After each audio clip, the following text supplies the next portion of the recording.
breaking news mga kababayan. Makikita nyo po ang resback ni Senador Bongo kay Trillanes na aso. Dahil po itong si Trillanes ay sinampahan ng plunder. Itong si Bongo kasama ni Tatay Digong. Sabi ni Trillanes, makukulong daw si Bongo dahil sa kasong plunder. Ngayon po mga kababayan, nako po, sumabog sa galit itong si Bongo. Yari, naninilikado, baka maunang makulong ito mga kababayan. Pakinggan po natin ang pasabog at resback ni Senator Bongo. Halaka, nanginginig na si Trillanes. Yari. Mga kababayan, ito na po. Sasabog na si Senador Bongo. I have been expecting this complaint, and now we are in the proper forum to prove the baselessness of his allegations. I now have the opportunity to answer him point by point before the Ombudsman and not on media anymore.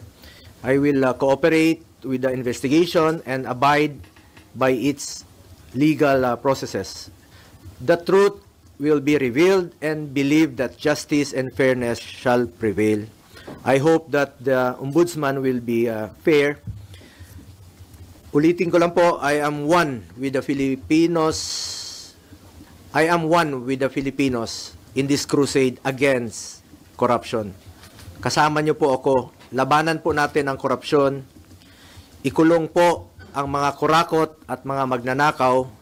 Ikulong na ang mga buhaya, kasuhan, at ikulong na ang mga buhaya at mga mastermind. Huwag pong ilihis yung issue dito. Tumbukin po yung dapat tumbukin. Napapansin ko parang naiba na po ang narrative. Parang meron ng script, no? Na sinusunod o playbook. As a Filipino, I am urging the ICI, the Ombudsman, and the DPWH to seek the truth. Tumbukin lang po yung katotohanan.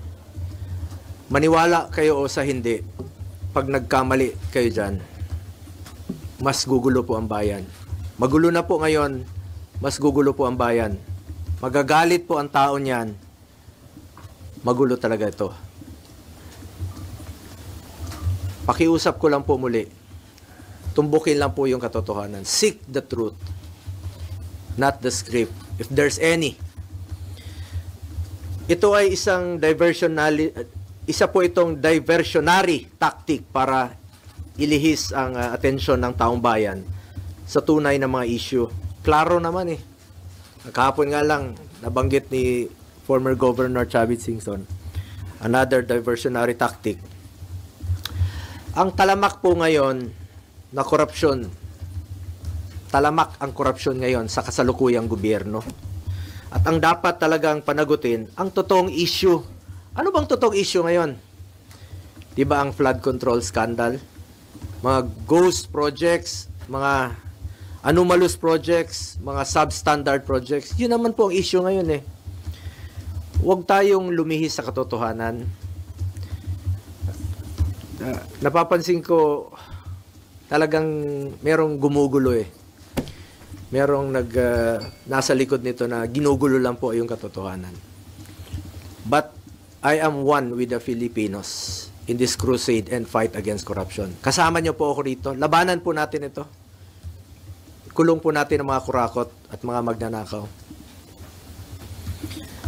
Sa kanina naman po, sa final sa amin ni dating Pangulong Duterte at sa kapamilya ko, to Trillanes, you are barking at the wrong tree.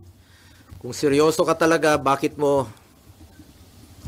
di mo kasuhan yung mga totoong mga corrupt talaga? Bakit di mo kasuhan yung mga financials mo? Yung mga contractor, alam mo yun. Alam mo yun. Kita mo na, nakailang buwan na tayo dito sa pagdidinig sa Senado. Ilang hearings na po. lumalabas naman yung totoo, sino yung mga contractor, yung talagang may-ari, sila mismo yung may kontrata, sila yung mismong kumikita, sila yung contractor, sila pa yung congressman, sila yung habulin mo, Trillanes. Kilala niyo naman itong si Trillanes, mga kababayan. Matagal na pong kalaban ni Tatay Digong ito. Ngayon po, ang mga tunay na may sala at mga magnanakaw, kakampi niya. So, ang tinutumbok niya, yung mga kaalyado ni PRRD. Sinisiraan, lalo na si Sara Duterte, dahil malakas ito na maging Pangulo sa 2028. So, ngayon, parang diversionary tactics ang ginagawa ni Trillanes dito. Nakinasuhan niya itong si Bongo.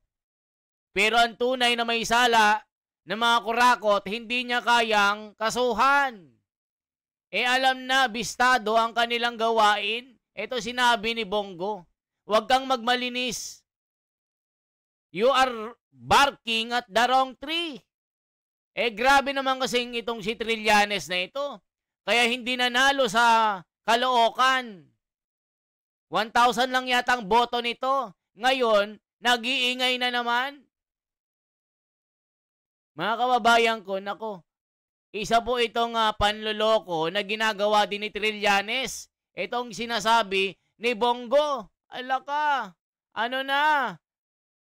Asong ulol. Ito sabi ng mga komento, Trillanes, asong ulol.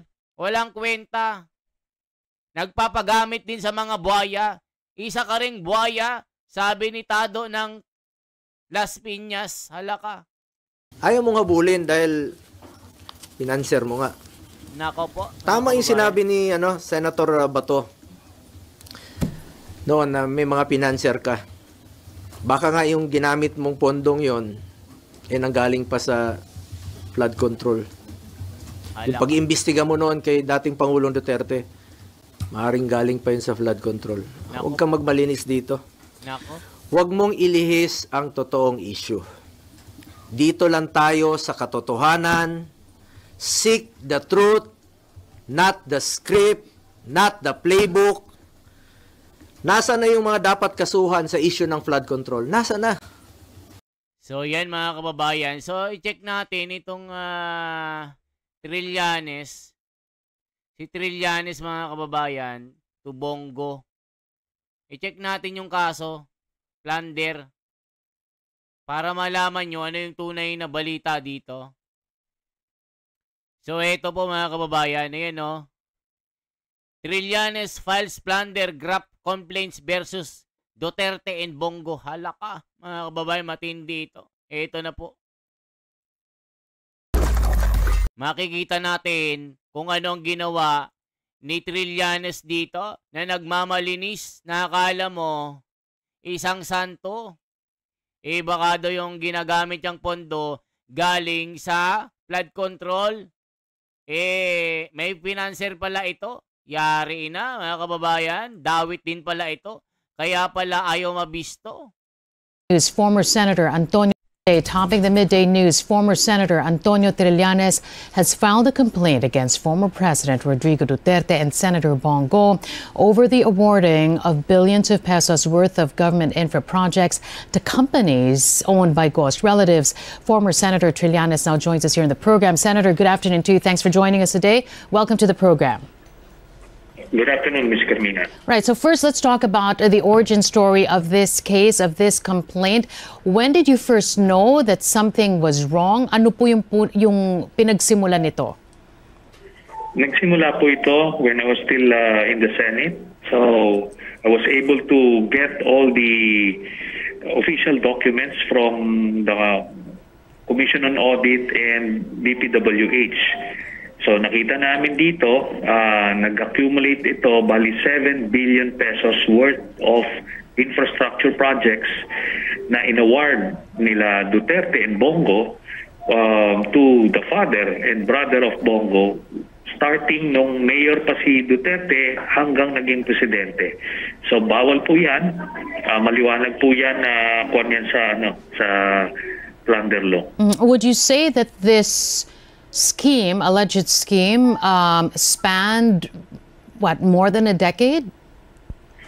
Yes, nagsimula ito noong 2008 dahil iniisip nila hindi naman kilala pa si Bongo noon, eh pwede silang makalusot, no? 200 contracts ito lahat. However, nung naging presidente na si Duterte, nakita natin na nakilala ng buong Pilipinas si Bongo na talagang alter ego ni Duterte. At because of that, na-expose din yung itong pagbibigay ng kontrata, billions worth of contracts dito sa tatay at kapatid. So, nung naging presidente na si Duterte, 4 billion pesos ang inaward. Pero nung sila ay mayor pa lang, 3 billion pesos. So, total nito 7 billion pesos ang binigay. Senator, iba ho ang awarding, iba rin po kung natuloy itong mga proyekto at iba rin po kung ano na ang estado ng mga proyektong ito. Does your case sort of outline that as well? Kung anong nangyari dito sa mga pondo na di umano'y in-award ni Senator Bongo at ng dating Pangulo sa mga kamag-anak po ni Senator Bongo. Go ahead, Senator. Ito po, ang mga attachments natin, mga kontrata mismo. Unang-una, undercapitalized yung mga kumpanya ng tatay at kapatid ni Bongo. So, tapos ano pa, wala pa silang license, no? D-license lang yung kanila nung simula, kaya hindi sila pwedeng magkaroon ng kontrata more than 20 million. Ang ginawa nila to circumvent this ay nagkaroon sila ng mga joint venture projects. So yan mga kababayan, yan ang sinasabi ni Trillanes. Ang tindi mga kababayan, ano? Yari, baka maunang makulong itong si Trillanes. Ayon dito kay Senador Bongo, yari na mga kababayan. Eh talagang iba yung landa si Trillanes eh. Imbes na habulin yung mga tunay na buhaya, abay nahabol pa si Duterte. Yari mga kababayan ko. Ibang klase ito. Bakit walang mga pinangalanan na malalaking tao? Yung mga buhaya, ba't pilit yung pinagtatakpan? Yung totoong issue rito, flood control at ghost projects. Nasa na po? Kaya nakikiusap po ako sa ICI, sa Ombudsman, sa DPWH. Kasuhan niyo yung mga malalaking tao. Yung sangkot sa flood control. Yung sangkot dito sa mga ghost projects, inaantay po ng tao. Pag inilihis niyo po ang katotohanan. Eh anong nangyayari kasi, hawak nila ang ICI. Paano mabibigyan ng hustisya ang mga Pilipino? Mga kababayan ko. Kita nyo pabaliktad si Trillanes. Kung totoong si Trillanes ay makabayan at talagang maka-Pilipinas at totoong nagmamalasakit sa mga Pilipino, abay kasuhan mo yung mga nadadawit sa flood control issue na ito. Bakit si Duterte at si Bongo yung nahabol mo? Hindi naman kontraktor ito. Yan sinasabi ni Bongo mga kababayan. Yari na. Magulo po ito. Magulo po ito. At isa po itong lumang tugtugin mula sa lumang script. Recycled na po yung mga issue. Pilit binubuhay para lang mapinturahan po ako ng maitim para siya po ang magmukhang maputi. My conscience is clear. Unlike him, panlabas o panloob, pati konsensya niya madumi. Ang layunin niya ay proteksyonan lang po ang kanyang mga financer at mga nasa likod ng black propaganda na ito. Sinasabi nga po ng mga comment, bata raw ni Tamba ito, si Trillanes, kaya nahabol itong si Bongo at si PRRD kasi nga, talagang bata daw ni Tambaluslos ito, mga kababayan. Hala ka. Totoo kaya ito, mga kababayan ko? Ang dapat kasuhan ay ang mga financiers kasi sila po yung totoong mga nagnakaw. Hindi po ako magnanakaw. Hindi po ako kontraktor. Senador po ako na nagsiservisyo lang po sa ating mga kababayang Pilipino. At may delikadesa po ako. Yung prinsipyo po ko po sa buhay, yan lang po ang pwede kong pangalagaan sa ngayon. Pangalan ko po at hindi ko sasayangin yan. Kesa sayangin natin dito sa walang kwentang paninira, tatrabaho na lang po ako. Serbisyo, pagmamalasakit at sipag po ang pwede kong ialay sa ating mga kababayang Pilipino. So yan mga kababayan, talagang galit na galit si Senator Bongo. At talagang itong si Trillanes, diversionary tactics ang kanyang ginagawa. Pabaliktad. Inahabol si PRRD na nakakulong na. Mga kalyado ni Tatay Digong ang sinisira niya. Pero yung mga totoong magnanakaw na mga culprit ng flood control issue, tahimik. Sabi, financier ni Trillanes.